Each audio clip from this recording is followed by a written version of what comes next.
Hi, it's Maria from Still Dreaming Homestead. Happy to be back with you. I've got a new story. It looks very good. It's called Who Lives Here? Animals of the pond, forest, prairie, desert, mountains, meadow, and swamp. Who lives here?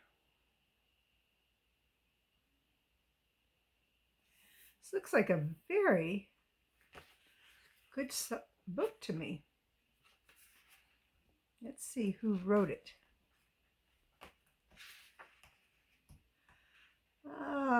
By Dot and Si Barlowe.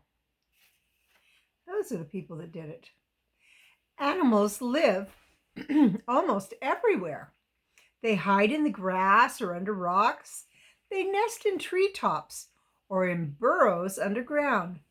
Many animals build homes. Others live in homes they don't build at all.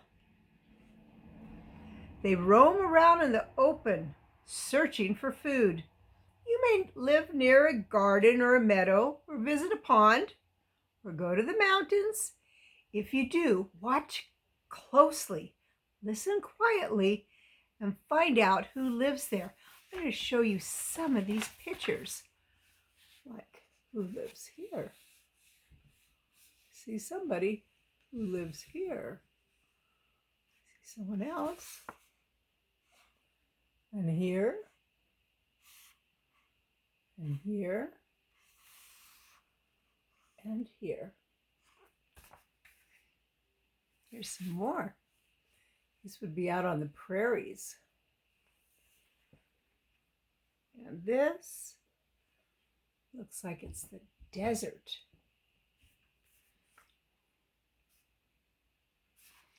Well, let's go on and read this story.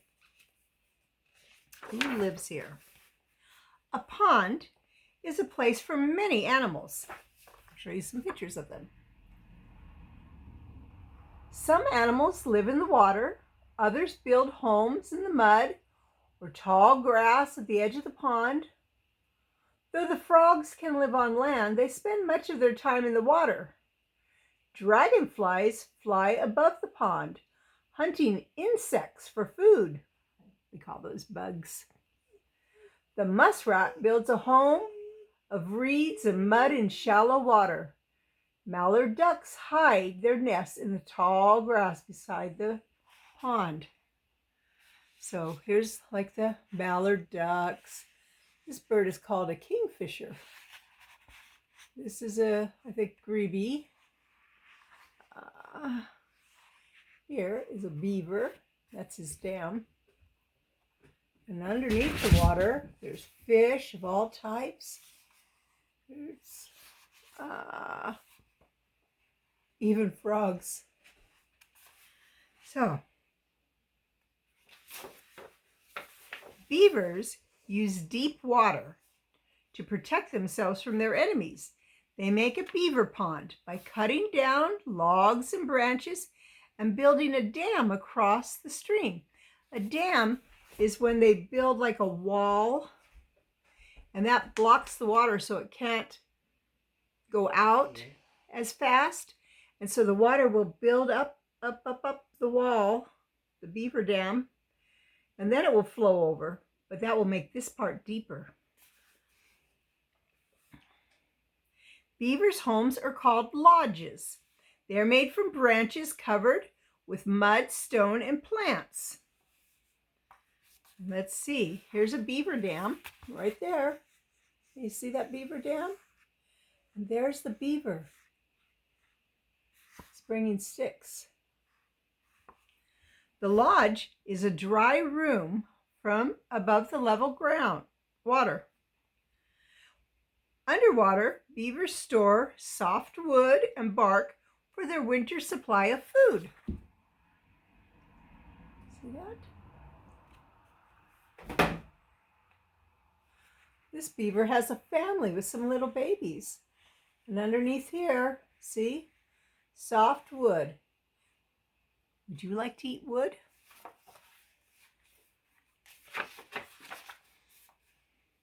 The female grebe lays her eggs on a floating nest that she builds from plants.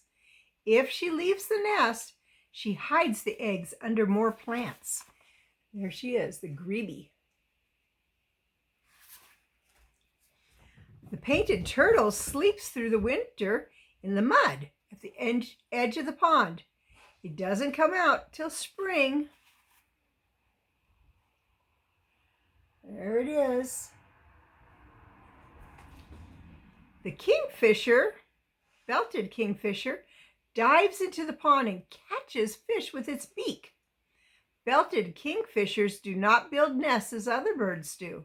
Instead, both the males and the females, that's the boys and the girls, use their feet and heavy beaks to dig a burrow in the bank of a pond.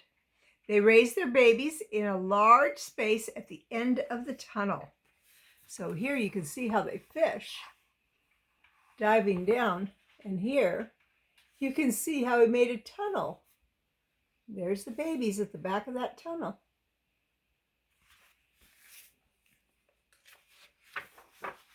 You can walk over their nest and not even know it. Now, that was the pond. The forest, one of my favorite places, provides homes for many animals. Squirrels and birds live in nests in the topmost branches of the trees.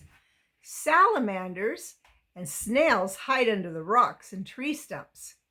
The gray fox makes its den in a hollow tree, a cave, or an underground burrow. We have gray fox around here. Some forest animals do not build homes. The white-tailed deer travels around eating twigs, leaves, nuts, and grass. It sleeps hidden among the shrubs. I'll show you some of the little animals.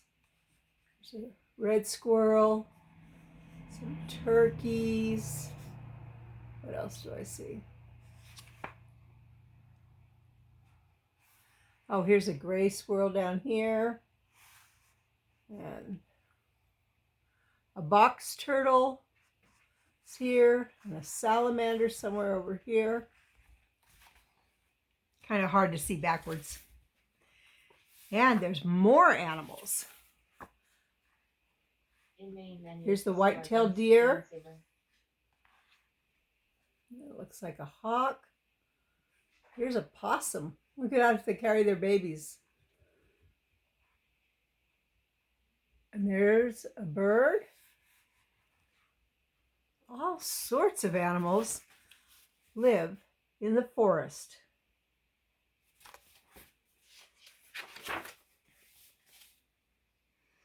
After a tree dies, it slowly becomes hollow. The middle of it goes away. But many more years often pass before it falls down. Until it falls, a hollow tree is a home for many creatures. Smaller ones live in the hollow limbs. That's out the branches. Larger animals like possums and porcupines and bobcats live in the trunk. Tree homes are mostly ready-made, but some animals make their nests more comfortable by bringing in leaves and grass. Now, if we look here, there's a little chipmunk down there and a bobcat. He better be careful with that bobcat. What else do we see? The butterfly. See some mushrooms growing. Oh, look at this little one. A raccoon, a gray squirrel.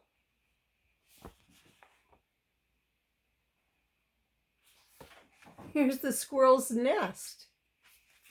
Let me back that up so you can see the whole picture.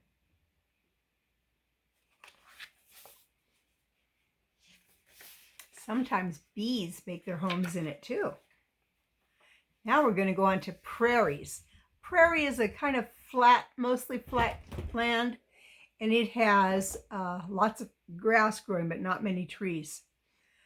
Prairies or grasslands stretch for miles and miles. Many different kinds of animals live there. The bison, sometimes we call those buffalo, and the pronghorn antelope do not have permanent homes. They go wherever there's plenty of grass to eat. Other animals hide in the tall grass, and many live in burrows underneath. So let's take a look at some of those. Uh-oh, that's a rattlesnake. Some little prairie dogs. They're so cute. This animal here is a sage grouse. Look, that's the boy, and he's trying to look very handsome for the girl. Here are bison. And here's a badger.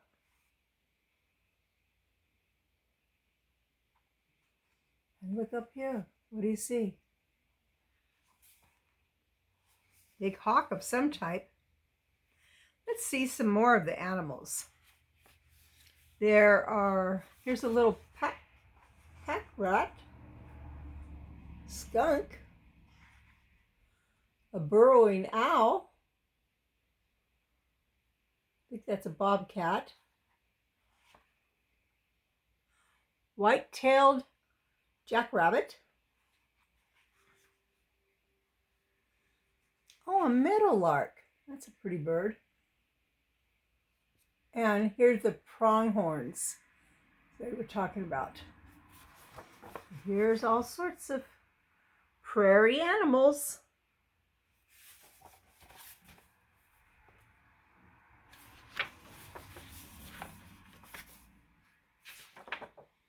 Prairie dogs live in a large prairie dog town. That are made up of many burrows, that's tunnels. Each burrow has tunnels that lead to rooms, some for sleeping or storing food. When a prairie dog senses danger, it gives a loud bark to warn its neighbors that all the prairie dogs hurry underground. Let's take a look at that. Let's see. There's how they come up. I'm going to have to do it half at a time. See the different little tunnels they have? And they're all connected. Here's some more of what it looks like. Oops. That's not a prairie dog. Let's see what that is. Oh, a burrowing owl in a prairie dog tunnel. I forgot to look at that one. Coyotes often raise their babies in dens that once belonged to another animal. So see, they want their babies to be safe. So they'll kind of use whatever they can find. The burrowing owl can dig its own underground home, but it often lives in an empty prairie dog burrow.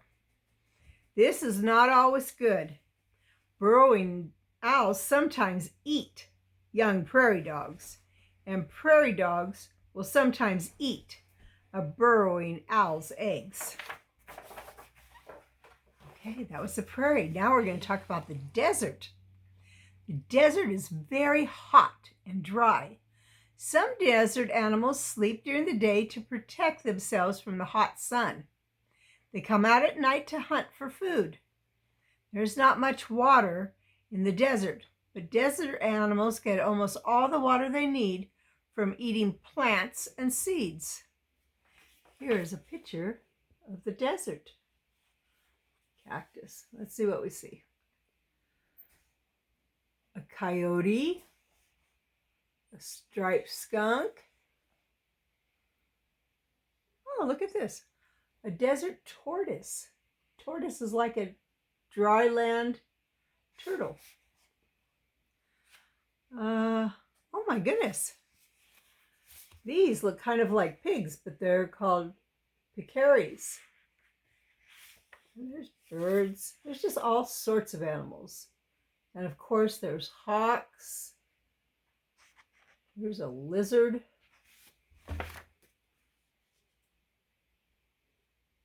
Hold it, that wasn't a lizard. This is not a lizard, that's a cactus wren. That's a bird. I bet they build their nests in cactuses.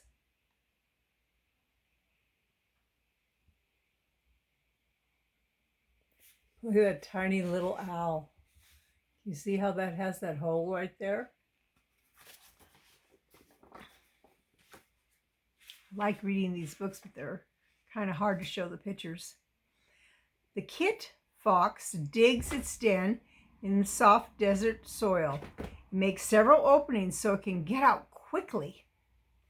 And we'll show you what that den looks like. There we go. During the daylight, a kangaroo rat fills the opening of its burrow with earth to keep the heat out. Oh, that is really smart. Look at that. That's like insulation. How did they get so smart? The tiny elf owl often takes over a woodpecker's nest hole in a cactus plant.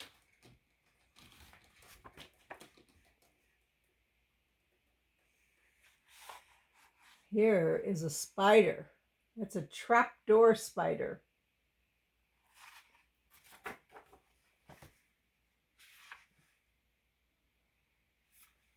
Now we're going to talk about the mountains.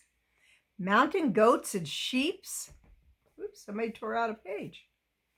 Mountain goats and sheep roam about searching for food. They have no trouble climbing up and down the steep rocky mountains. The little pika is as sure-footed goat as the goats and the sheep. It makes its home in the spaces where it's between rocks, and it stores grass and leaves for winter. The yellow-bellied marmot also lives among the rocks. So I'll be able to show you some of these things. Here's the little pika and the yellow-bellied marmot. And here's some elk. We have elk very close to our house. They're big animals. And a mountain lion. We have mountain lions by our house too. Some are way too close. Mountain lions usually live in caves, but sometimes they make their dens under a pile of loose rocks. The black bear also lives in a cave, though it will sometimes scoop out a hole under a fallen tree. The black bear sleeps through the winter. We call that hibernation. The bear cubs are born in midwinter, in the middle of the winter, before the mother is fully awake.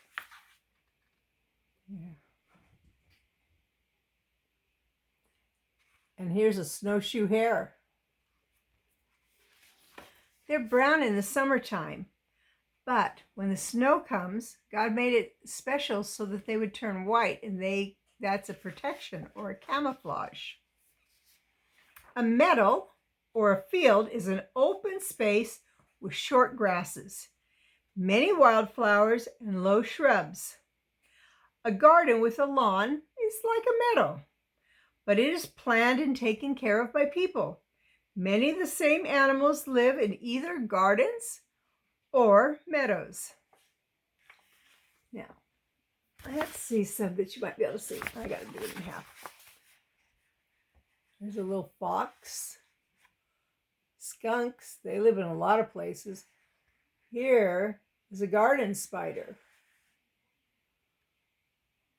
Let's turn it over now. This is a white-footed mouse. And I think that's a gray squirrel. And here's what is that? A robin.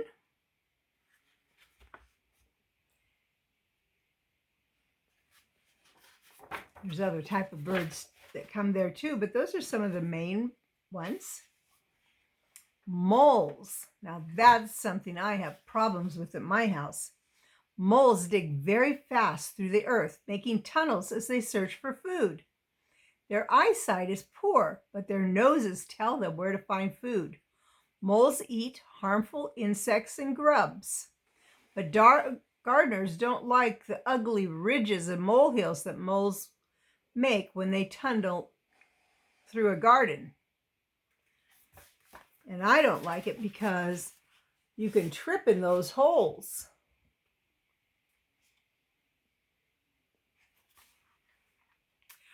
Earthworms help gardeners. Their tunnels allow air to get into the soil and keep it loose. Earthworms bring pieces of leaves to the garden and make it richer. Many birds and animals that live in the fields and gardens eat earthworms.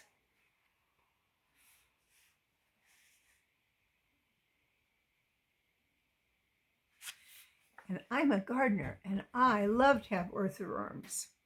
Their tunnels are very tiny, so you're not going to trip or fall in their holes. Ants. Most ants live underground in underground colonies. An ant colony has many tunnels and rooms. Some rooms are nurseries for raising babies. Others are used for storing food. So let's see. You can kind of see it here, how they do it. They lay their eggs, and then I think that's larvae. Yeah, they turn into larvae. And then as they grow, they are called pupa.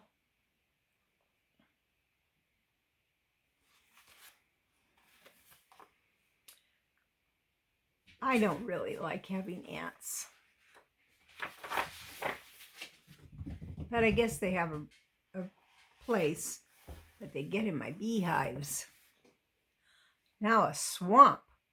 A swamp or a marsh is a warm, wet place where trees and plants grow in shallow water.